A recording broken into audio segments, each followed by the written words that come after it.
Welcome to This Birding Life, a podcast for birdwatchers everywhere. I'm your host, Bill Thompson III.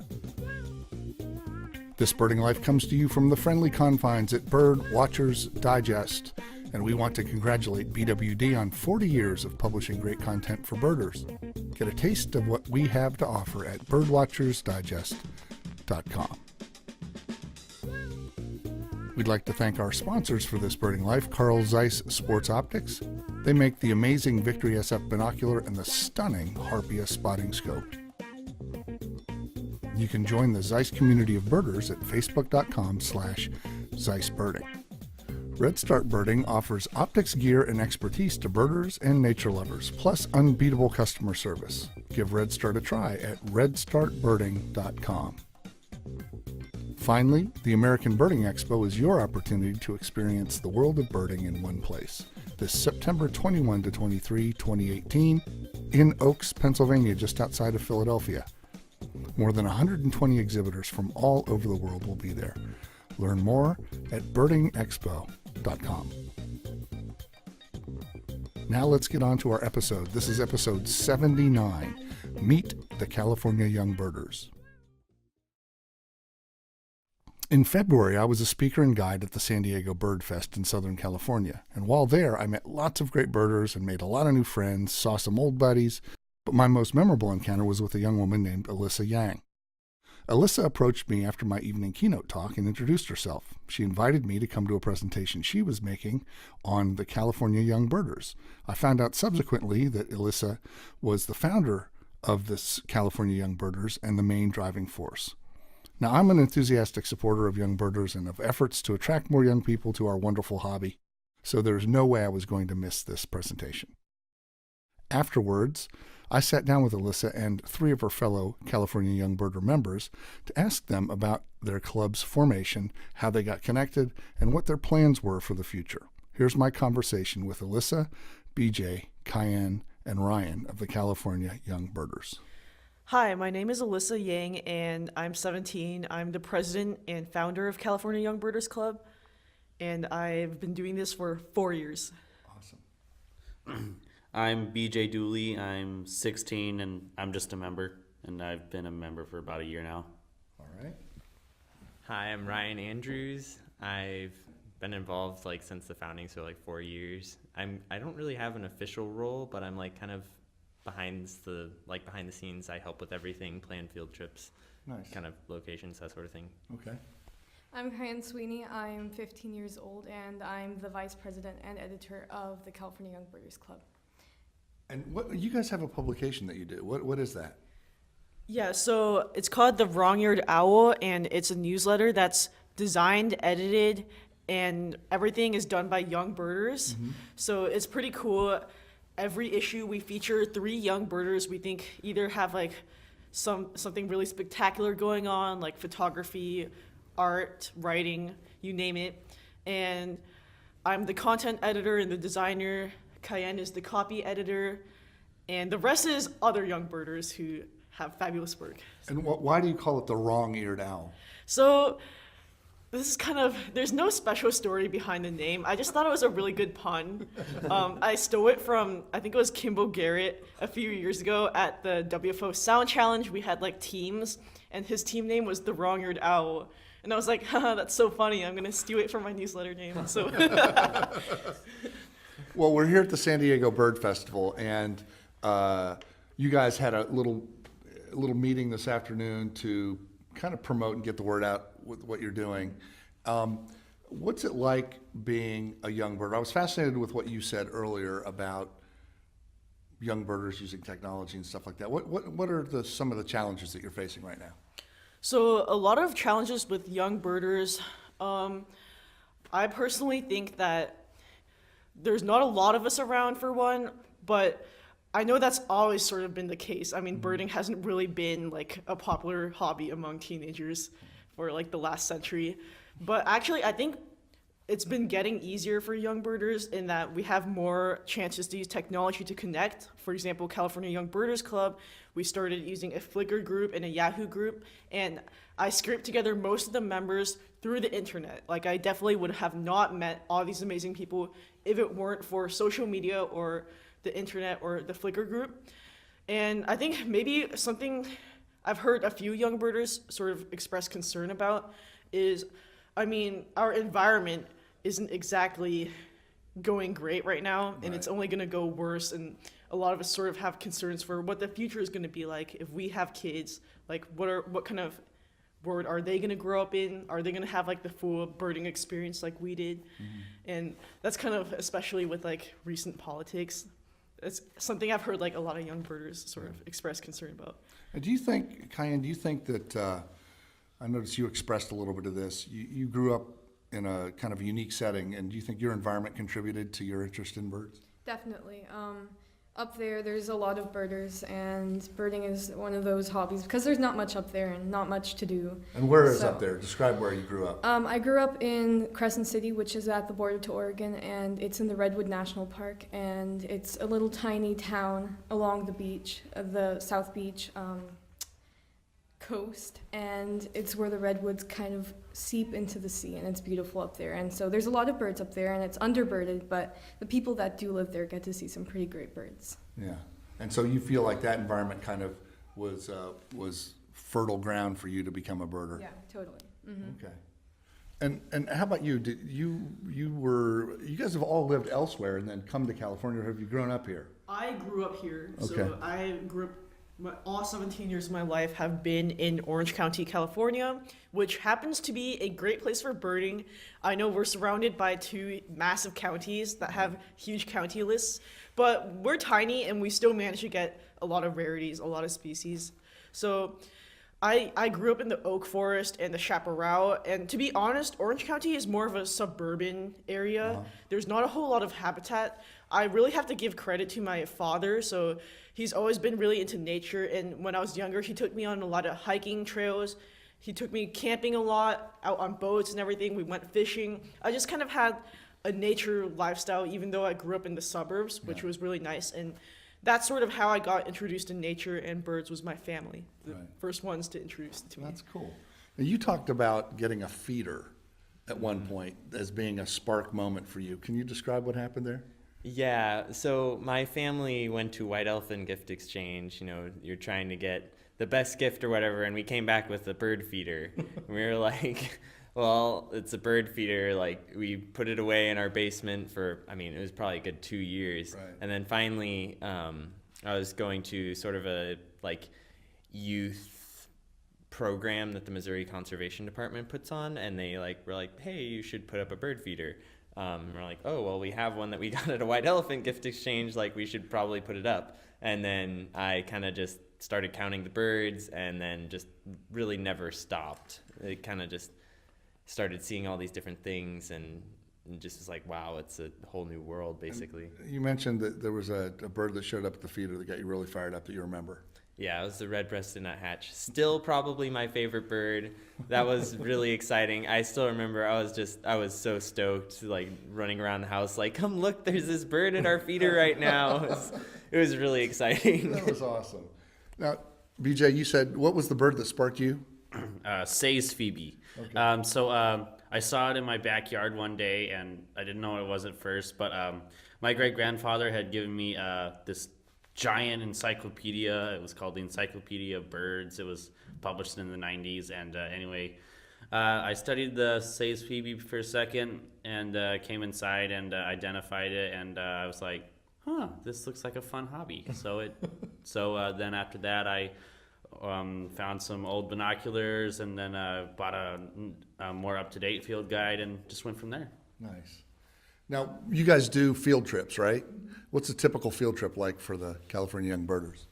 So because we live in like a really big area, I mean, Southern California is by itself a lot bigger than most other states. Exactly. So I try to make the field trips as like, I try to make them give like an opportunity that for example, like you might not normally go somewhere except for like there's a field trip there. Right. So last year we went to like the Channel Islands, we went to Joshua Tree, we went to the Salton Sea, we went camping in San Bernardino Mountains. Salton Sea smells so great, doesn't it? Oh yeah, it's my favorite smell in the entire wood. And you shouldn't criticize the Salton Sea in front of me because I wrote an article on its conservation. It's like my favorite place in the entire world. Oh yeah, it's an amazing place for Yeah. birds. I love it. Great. I love the smell. It's like perfume to me. Oh wow. But maybe not. I wouldn't wear it as perfume, but you know. Well, I think we've all, I'm talking 100 years ago when I was a kid, experienced a little bit of that social stigma about bird watching. Have you guys experienced that somewhat? Have you? Okay. Well, I'm homeschooled, so I feel like I'm lucky enough to be surrounded by people that are really channeling their interests. But there's always those people that will question what you're doing, or when people don't understand something, it deters them, and that's normal. I mean, there's stuff that I don't understand, and I don't really want to understand. Birding is kind of weird, but it's also crazy once you get into it. And yeah, I'd say that in the beginning, I definitely got teased a lot more for it, but then it just turned into playful teasing, and all my friends are really supportive now and playful and in their teasing. So yeah. Yeah. Do you find that you kind of become the bird person in your circle of friends? Yes. So what I found with my friends is when I tell them that I'm a bird watcher, they'll get really excited and tell me about birds that they've seen, or they want to know more about birds. So yeah, my friends are very supportive of my hobby. That's good. How about you? Yeah, no, that's definitely the case. Like I described earlier, it's like I get made fun of in a good way. Yeah. So like they're really playful. They're like just being, kind of poking fun at it. But then also at the same time, they're like really interested in it. And like I went on a missions trip to El Salvador with some of my friends, and of course I like brought binoculars and I was looking for birds. And one of the days, like 2 of my friends that were on the trip with me, they're like, "Oh my gosh, Ryan, you have to take us out and see all these birds." And one of them was like, "I want to see parakeets. Like, I have to see parakeets." So I was like, "Okay, well, like follow me. I'll try to find you parakeets." And I finally did, and she was just like super excited. So I kind of like try to share my knowledge of birds with all my friends, and like they love it. I find it, at least in my friend group, they're really supportive about it. I haven't really had problems with being made fun of personally, which is, again, I think that's lucky about it, honestly. Yeah. Elisa, how about you? So I go to public school, and honestly, in middle school, I was made fun of, but I have to say, in high school, most people come up to me, and they're like, "Wow, you're so lucky that you already found what you want to do, and you have a passion." And I definitely am known as the bird girl at my high school. It doesn't help that my Instagram is all my bird photography. Right. So people literally come up to me, people I barely know come up to me, and they're like, they ask me about birds. It's pretty cool. In high school, I think people are more mature, so they don't like bully you for it as much as they did in middle school. So. Yeah. Well, you guys all seem super mature for what you're trying to do with your lives. And you've all expressed an interest in taking this on to your education, your career, right? You said you wanted to be an ornithologist. Do you know what you want to do as an ornithologist? Yeah, so I'm kind of unusual in that I know I want to be an ornithologist, but specifically I have like a bucket list of things I want to do in my career. Right. So I think I have 4 items on my list. What are those things? So some of these might sound kind of far-fetched, but I plan to do them. So Okay, that's good. the first is I want to discover a new species, preferably in Southeast Asia.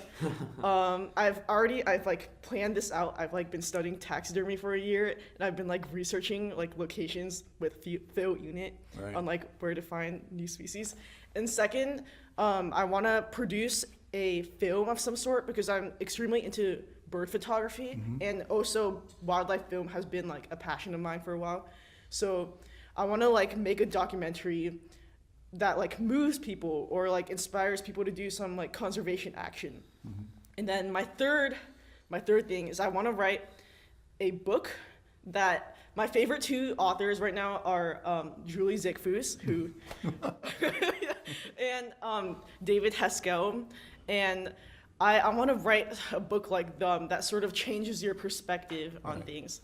Okay. And my 4th goal is I'm really into research as well. So I really want to do some groundbreaking study that makes people think of things in a different way, like the Rosemary and Peter Grant Galapagos finch study, which completely changed evolutionary biology. So I want to do something like that. So aiming low, really.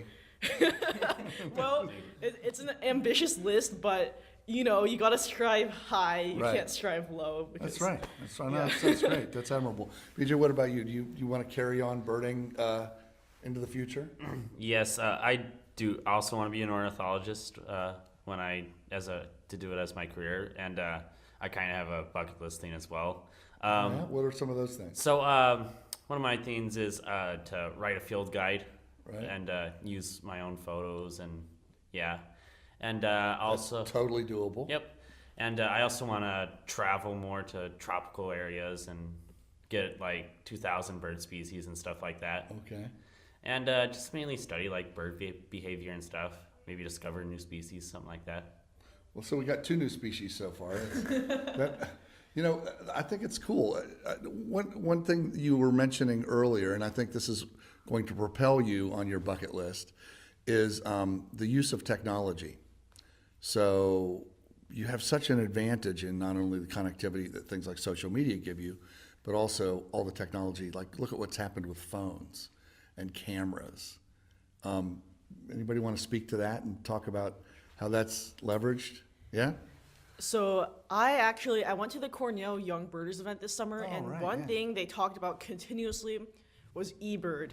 I mean, look at all like the studies they've been able to do with that citizen science data, and I think that sort of represents this like technological revolution that we've been having in birding for a while, and I think it gives us young birders an advantage in that we're able to not only connect to each other more easily like we did for California Young Birders Club, but we have more access to knowledge. Yeah. And I know that's certainly true for Ryan Andrews and I, because we were both on this site called What Bird, and it was a site where people would post pictures of birds they didn't know, and then people who were members of the forum could help identify them. And that improved my birding skill by like 300%, because Yeah. I was on What Bird 24/7 when I wasn't birding, and like my ID skill just went from like 0 to like more than decent in Right. the span of a year. So Nice. stuff like that is really, I think we have an advantage in like knowledge and like connections. Yeah. Yeah. And how did you guys all you got connected on What Bird, but how did the rest of you get connected? So way I got connected is I was on an Audubon walk, and the leader mentioned that he knew a few young birders, and he got me in contact with Ryan Andrews, and he emailed me and told me about the Young Birders Club, and I checked out their website, and I went on their next upcoming trip. Cayenne, how about you? How'd you get connected with these guys? Well, I went to the Western Field Ornithologist Conference in Fortuna, California, which is Right. up north, and I met Elisa there, and she introduced me to all the young birders down here. So I met a lot of my friends through that, and some of them have become my best friends. And I've also had a lot of connections online to people I've met. I competed in going on with eBird as well. I competed in the Young Birder of the Year contest through the American Birding Association, and I met Johanna Beam, and we both won in the same year in different age categories. And then we met at the next WFO the next year in Pueblo, Colorado, which was last year. And we decided to do a study together on Townsend solitaires using citizen data from eBird to study intervocalization within Townsend solitaires in Colorado. So yeah, I've definitely met some of my best friends and done a lot of progress through the online community using what it has given me. That's so cool. All right. And how about you? Yeah, I definitely, like Elisa said, Elisa was the first Southern California young birder I got in contact with.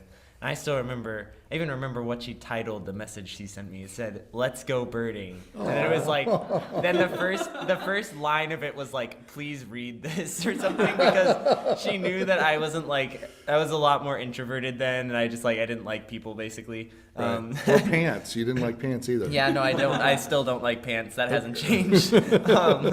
But yeah, it definitely got us in contact, and like we were able to kind of, I mean, we brought all these people together. Mostly Elisa, honestly, she's done all the heavy lifting.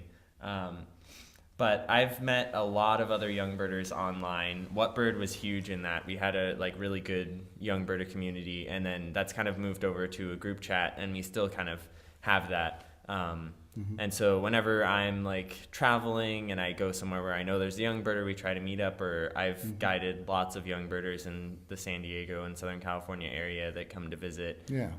Because you guys kind of live in an area with lots of great birds that people from other parts of the country want to come see. Yeah, definitely. Like lots of Southern California species, but I mean, the thing about Southern California is we get everything. Like San Diego County's list is almost 530 species. So it's definitely a really great place to bird.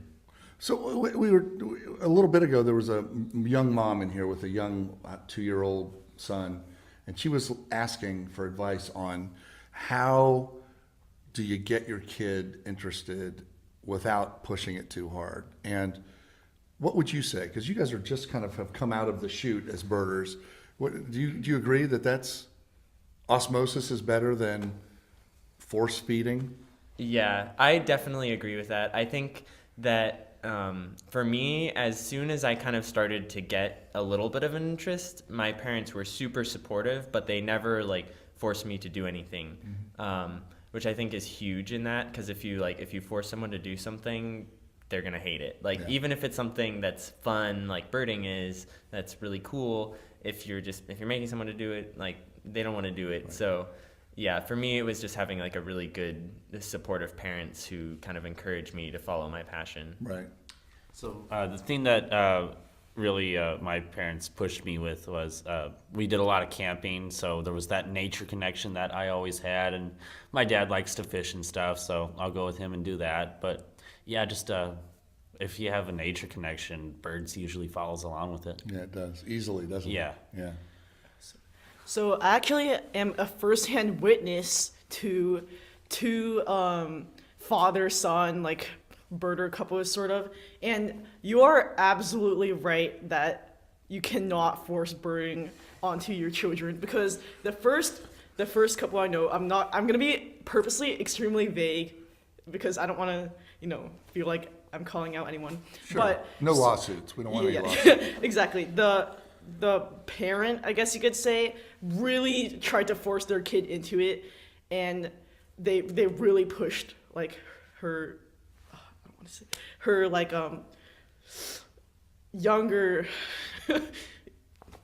younger son, I guess, into birding, and it did not turn out well. I know him, and he resents it so much. Yeah. He hates birding. He feels like he's obligated to do it because his parent sort of pushed him to do it, right. And he's miserable whenever he's out there, and it's just not great at all. But then again, I also know a father and a son, and the son, I guess he wasn't pushed into birding at all, but he ended up being super into it, and now they bird together all the time. Aww. So nice. Yeah, so 2 examples: one, don't do; second, yes, do. So. Yeah, I guess push where it's received well, I guess. Yeah.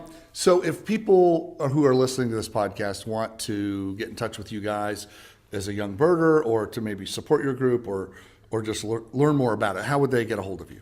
So actually, if you just Google California Young Birders Club, we're the top result. So just click on our website. There's a contact form you can fill out. There's an email that you can send info to. And we're doing pretty well in that we've had a lot of features from for example, Bird Note. Right. And so we've managed to get Google top, the Excellent. Google top search if you just Google California Young Birders. So that's the best way to get in contact with us. And if there are some young birders out there listening, and I want to hear from each of you on this, what would you say to them to kind of tell them to come on over, cross over the Rubicon here and join us? What would you say? Birding's awesome. I don't think you can sum it up better than that. And also, you're not alone. Because the first few years I was a young birder, I really thought there was no other young birders. Right. There's tons of us. We all are connected somehow. You just have to join the group, and everyone is super supportive. I just think it's a great hobby that there's lots of people doing, and it's a ton of fun. Yeah. Cayenne?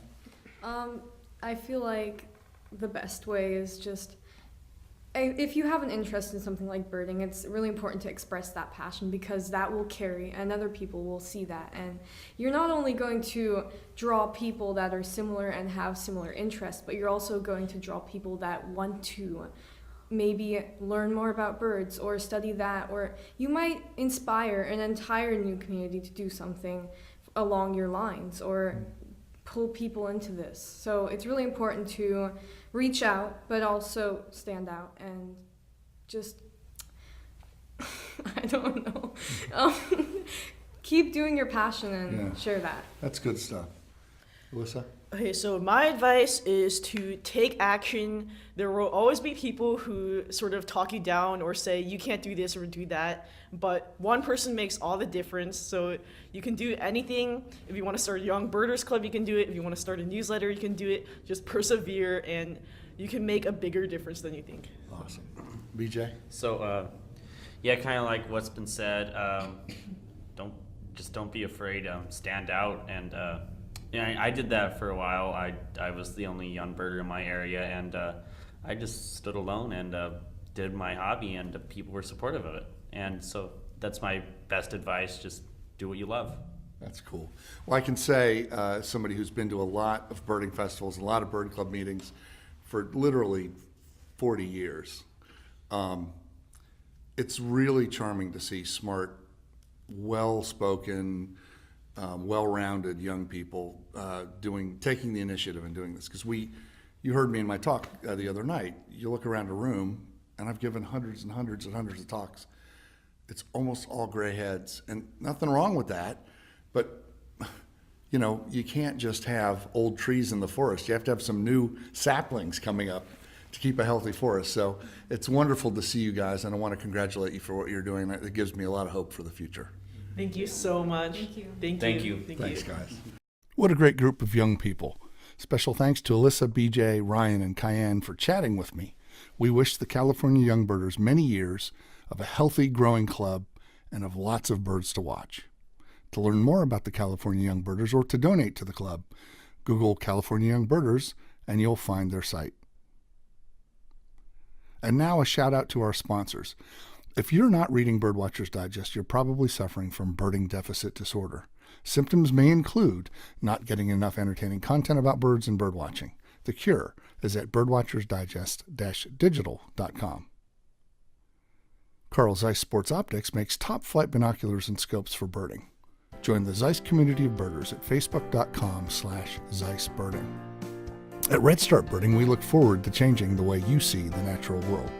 Visit redstartbirding.com for the best in birding optics, gear, and expertise. The American Birding Expo is the world of birding in one place. Join us this fall in Philadelphia and experience the birding lifestyle for yourself. birdingexpo.com.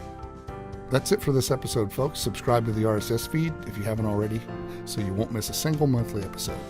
And you can send me your comments to editor@birdwatchersdigest.com. Until next time, thanks so much for listening, and I'll see you out there with the birds.